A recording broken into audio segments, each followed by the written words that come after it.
Good evening, and thank you for joining me on the Moderate Conservative. I am your Moderate Conservative, or the Matty Man. Just make sure you call me for dinner. I'm to the point now of where I have a lot to say, but if I said everything I wanted to say, we'd be here all night.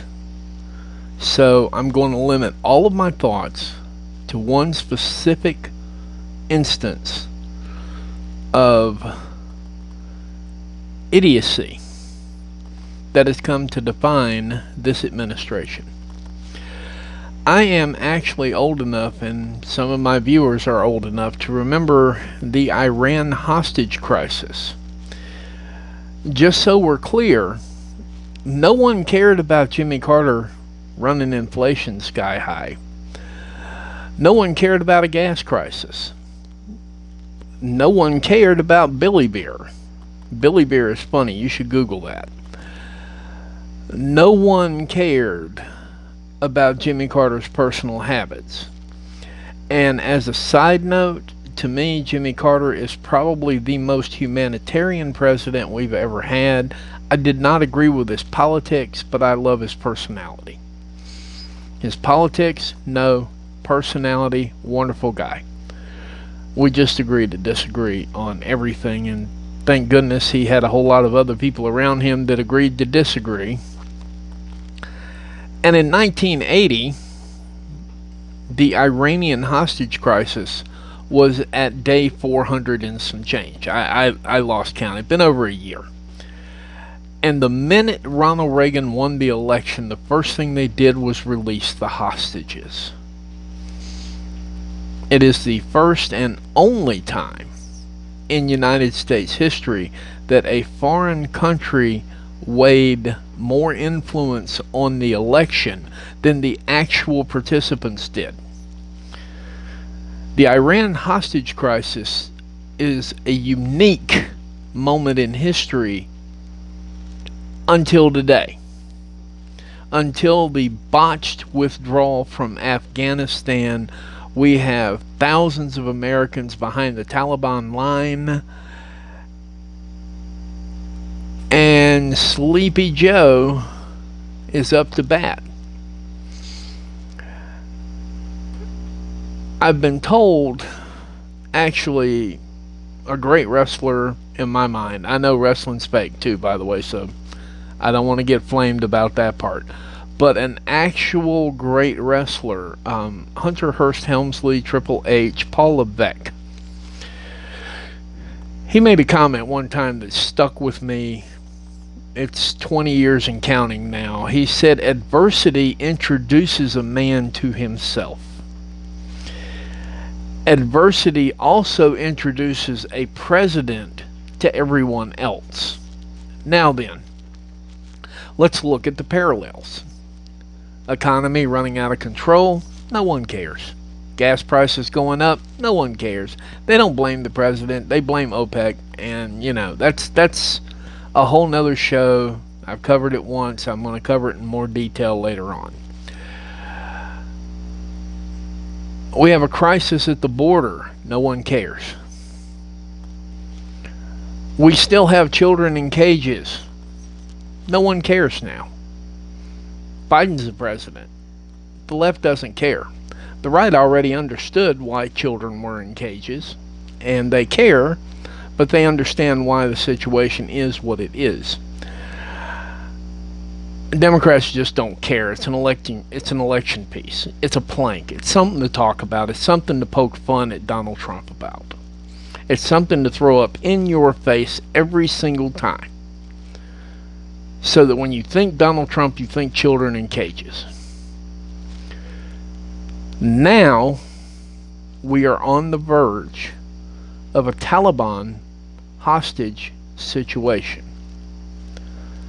Now, the question is, will America care?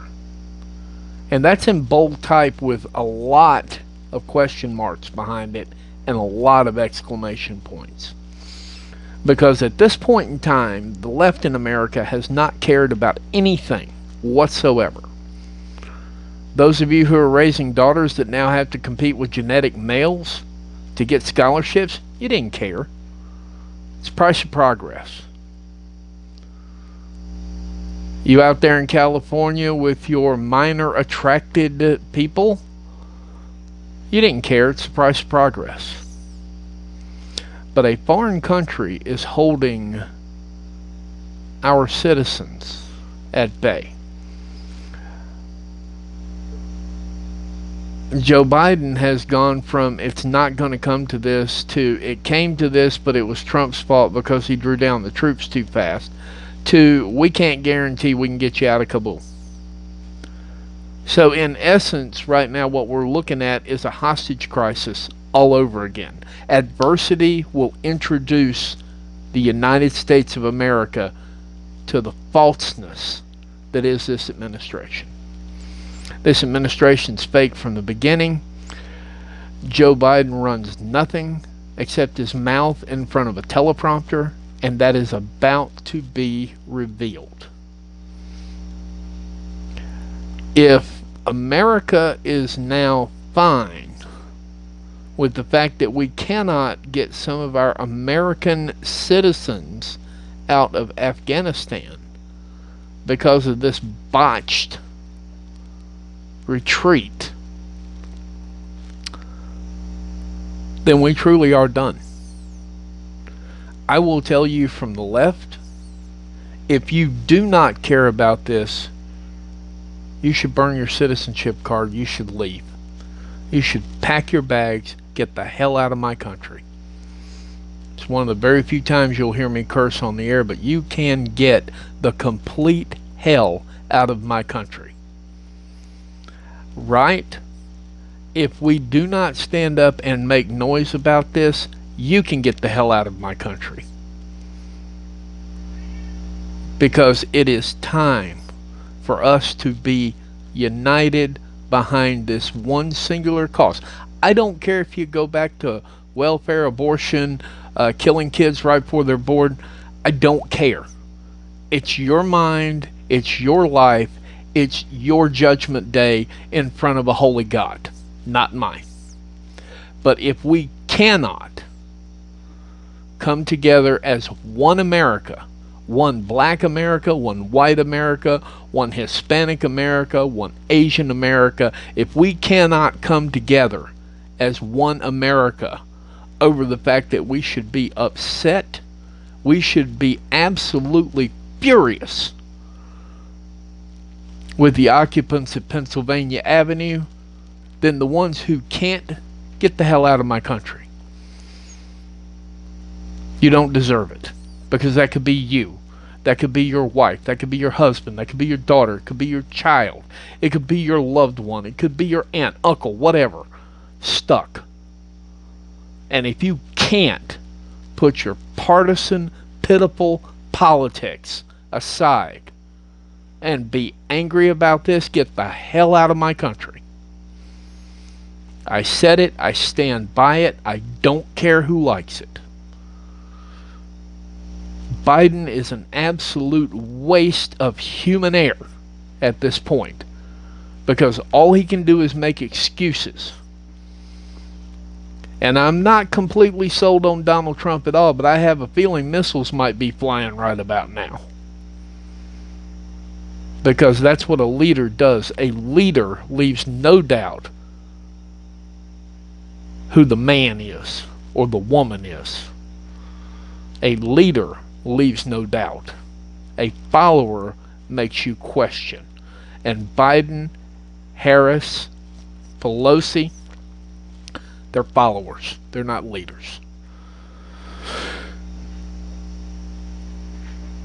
I appreciate you allowing me this rant.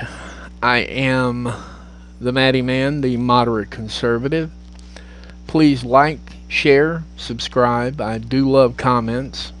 Blame away. I don't care. You either are for this country or you can get the hell out of this country.